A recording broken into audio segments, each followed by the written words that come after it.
hard to breathe, but that's alright. Hush.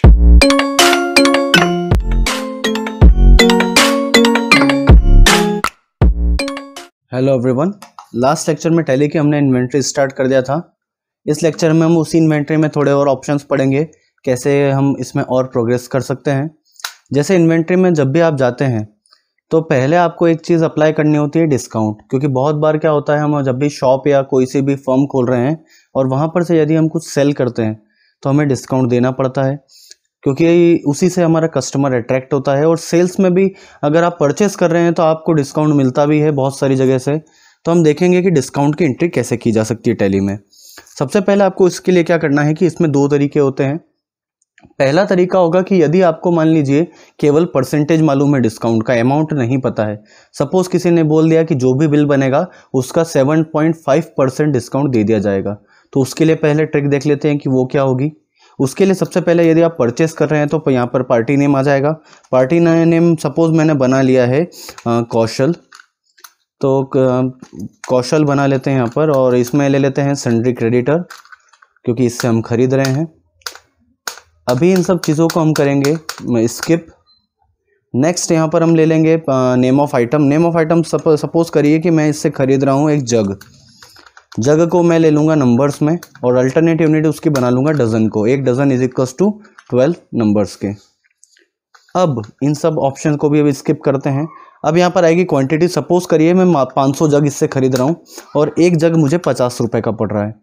तो मैंने यहाँ पर क्या करा है, 500 जग खरीद लिए हैं, एक जग 50 का पड़ रहा है, तो टोटल मैं 25,000 रुपये के जग खरीद रहा हूँ इससे।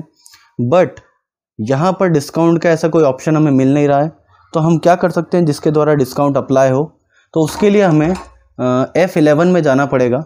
F11 में जाकर यदि हम इन्वेंट्री फीचर्स में जाएंगे तो आपको एक ऑप्शन मिलेगा यहाँ पर, use separate discount column in invoice. इसको आपको यस करना है।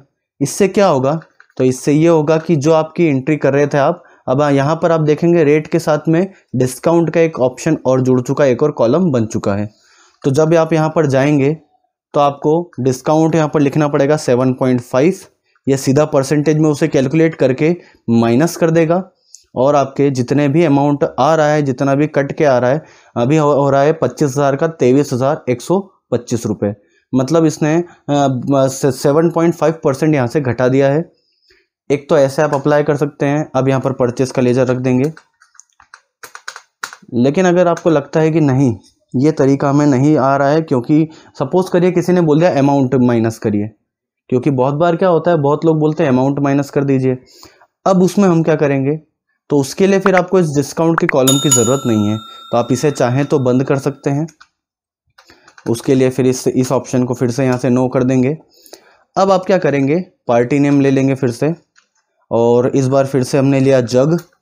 बट अब डिस्काउंट कॉलम नहीं है। मान लीजिए मैंने फिर से 500 खरीदे 50 रुपये के। इस बार मैं डिस्काउंट कॉलम यहाँ पर नहीं दे रहा हूँ। इसके लिए मैं क्या करूँगा, अब नई ट्रिक के लिए जिसमें मुझे पैसे घटाने हैं, उसके लिए मैं जहाँ पर स्टॉक आइटम की लिस्ट से बाहर आऊँगा। जैसे यहाँ पर आप देखिए, यहाँ पर स्टॉक आइटम की लिस्ट अभी भी ऑन है, क्योंकि हम इस लाइन के ऊपर हैं। तो हम क्या करेंगे, इस लिस्ट से बाहर आएंगे। कैसे, एंटर प्रेस करके।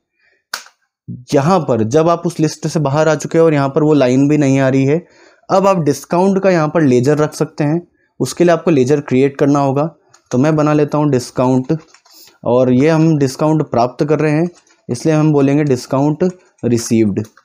अब चूंकि मुझे डिस्काउंट मिल रहा है इसलिए मेरा फ़ायदा हो रहा है, तो मैं ले लूँगा इनडायरेक्ट इनकम। अगर मेरा नुकसान होता तो मैं लेता इनडायरेक्ट एक्सपेंसेस, तो इसलिए इनडायरेक्ट इनकम लेकर इसे ओके करेंगे। नेक्स्ट यहाँ पर आप परसेंटेज डाल सकते हैं। अगर आप चाहें तो 7.5 था तो यहाँ पर वो डाल सकते हैं। इसमें आपको ये सुविधा रहेगी कि इसमें आपको दोनों काम हो जाएंगे। इसमें आप परसेंटेज भी डाल पाएंगे और अमाउंट भी डाल पाएंगे। अगर आपके पास परसेंटेज हो तो आप 7.5 यहाँ पर डाल देंगे। लेकिन अगर आपके पास मान लीजिए अमाउंट है, मान लीजिए हमें 400 रुपये की छूट मिल रही है, तो हम एक और बार एंटर प्रेस करेंगे और यहाँ पर लिख देंगे 400। लेकिन आपको एक स्पेशल चीज़ का ध्यान रखना है कि आप यदि यहाँ पर परसेंटेज या यहाँ पर अमाउंट देते हैं, उसके आगे आपको माइनस का साइन स्वयं से लगाना पड़ेगा, कि वरना वो 400 रुपये जोड़ देगा और आपको 400 रुपये और देने पड़ जाएंगे बजाय घटाने के। तो यहाँ पर माइनस का साइन लगाएंगे और एंटर करेंगे। तो जब हम सब टोटल देखते हैं यहाँ पर, तो हम देखेंगे कि 24,600 रुपये आ रहा है। हमारे 400 रुपये हो चुके हैं यहाँ पर माइनस, क्योंकि हमने यहाँ माइनस लगा दिया है। इसके द्वारा आप करेंगे तब भी आपका काम हो जाएगा। ये वाली ट्रिक अच्छी इसलिए है क्योंकि इसमें आप परसेंटेज भी डाल सकते हैं और अमाउंट भी डाल सकते हैं, जो आपके पास है दोनों में से कुछ भी यहाँ पर डाला जा सकता है। सपोज मैंने डाल दिया -7.5, तो यहाँ पर आप देखेंगे 1875 रुपये यहाँ पर माइनस हो चुके हैं अपने आप ही, और हमारा 23,125 रुपये आ चुका है। तो ये ट्रिक दोनों में कारगर है। अगर आपको ये पसंद आती है तो आप ये भी कर सकते हैं, और ये एंट्री आपकी हो जाएगी समाप्त। इसी का उल्टा बिल्कुल सेल्स में होगा। तो अब आपके लिए वो टास्क है कि मैंने आपको परचेस करके बताया है, आप अब अपने खुद के प्रैक्टिस के लिए सेल्स करेंगे, और यदि कोई डाउट आता है तो आप कमेंट में पूछ सकते हैं। नहीं तो अगर कोई ऐसा स्टूडेंट है जो मुझसे पर्सनली मिलता है तो वो मुझसे पर्सनली भी वो डाउट पूछ सकता है। लेकिन आपने परचेस की एंट्री देख ली है, अब आप चाहें तो सेल्स की एंट्री स्वयं से एक बार करके देखेंगे, जिससे आपको प्रैक्टिस भी हो जाएगी और आपका काम भी हो जाएगा। तो आई होप आपको ये डिस्काउंट समझ में आया होगा, बहुत ईजी था। तो इस लेक्चर में इतना ही है। नेक्स्ट लेक्चर तक के लिए thank you and good bye.